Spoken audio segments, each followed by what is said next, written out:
So Chelsea beat Liverpool 2-0 last night. Liverpool's season has fallen apart, if you believe what some people are saying.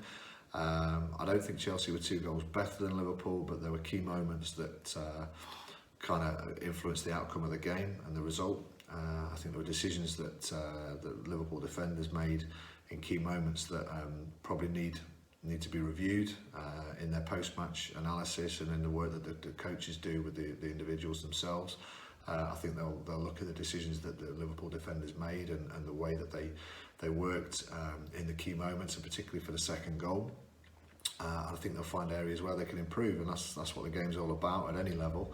And certainly the likes of Virgil van Dijk and Joe Gomez, despite the fact that they're international defenders, Virgil van Dijk in particular is probably viewed as one of the best players in the world now, as good a defender as there is in world football, in my opinion.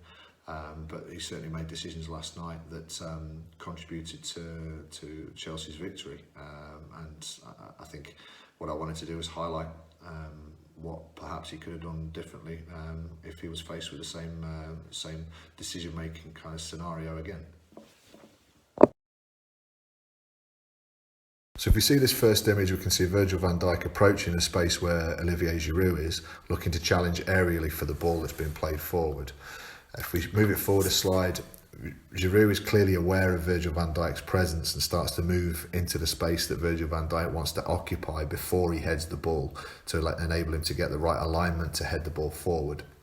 It's like all good number 9s.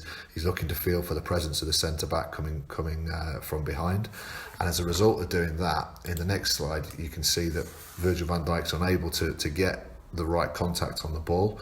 Giroud's body strength and the fact that he kind of nudges and deflects Virgil van Dijk to the left-hand side means that Van Dijk heads the ball to the right.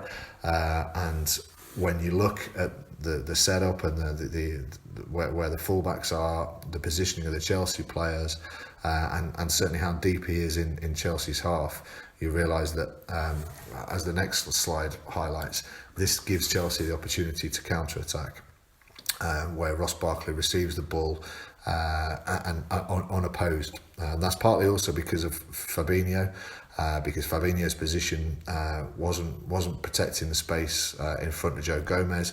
He was looking to go towards the ball where he was expecting Van Dijk to win the ball, get purchase on his header and head the ball foot forward. But as a result of Van Dijk's failure to do that, Fabinho is now out of position.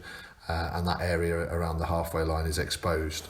If you move it forward a slide, you can now see just from the tactics board where I think Virgil van Dijk, if he had the same situation again, would probably change his movement, decide not to go and win the ball or attempt to win the ball against Giroud and just drop into space to ensure that if there was a counter-attacking opportunity for Chelsea, that Liverpool had defensive cover.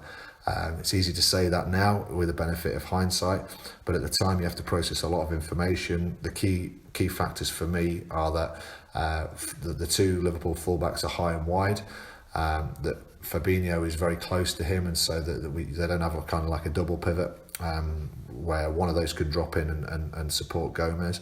And Gomez is basically left isolated if Chelsea break beyond Fabinho, which is obviously what happens.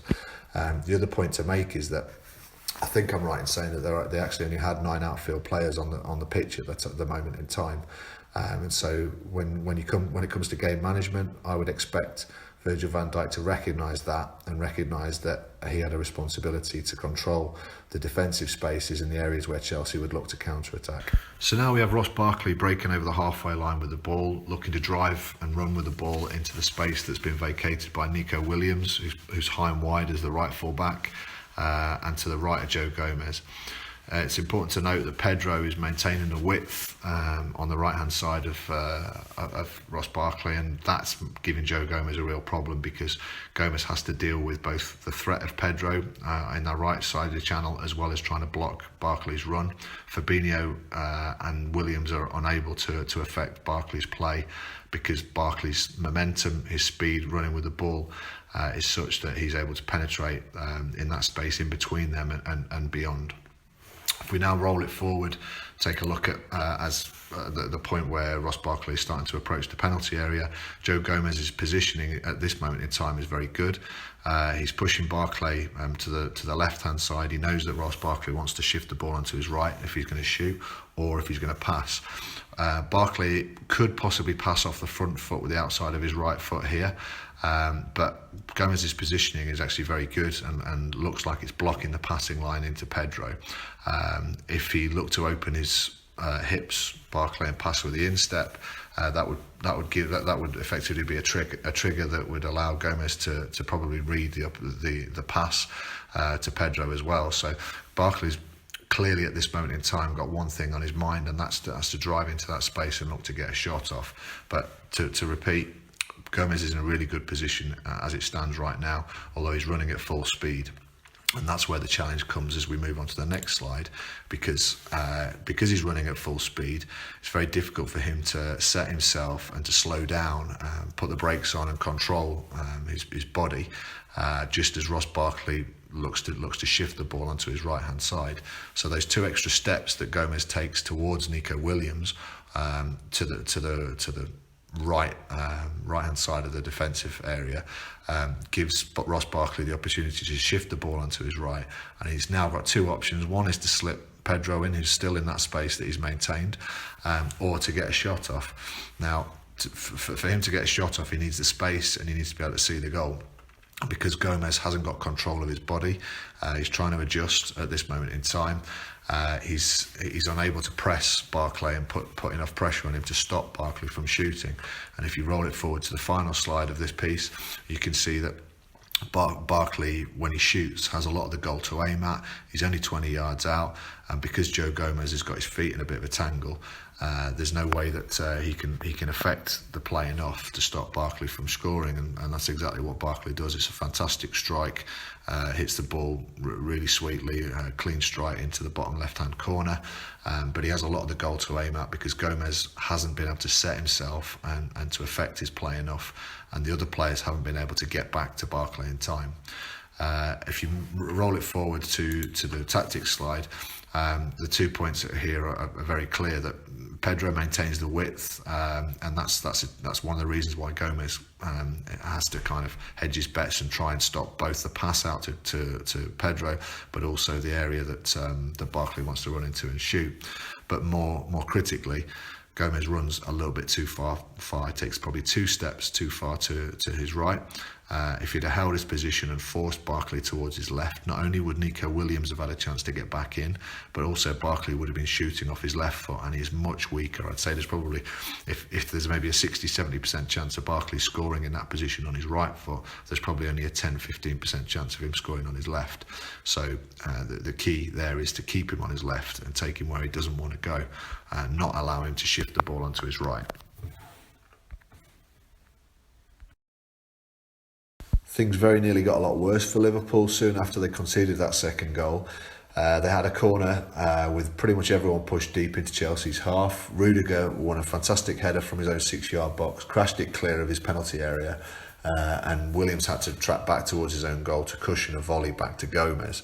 Unfortunately for Williams, Gomez closed the distance between them down, travelled towards Williams instead of holding his position or even checking back a little bit towards the halfway line. And that made it very difficult for Williams to cushion that volley back.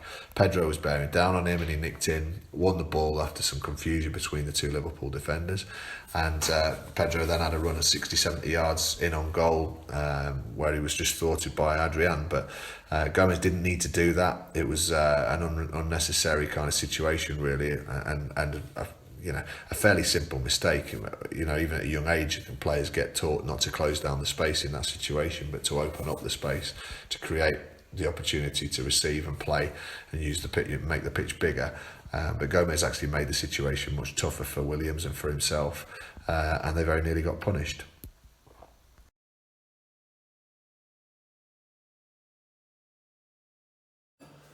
So fine margins, but I hope I've demonstrated there that there were other options for both Van Dijk and Gomez to choose there, albeit only slight adjustments.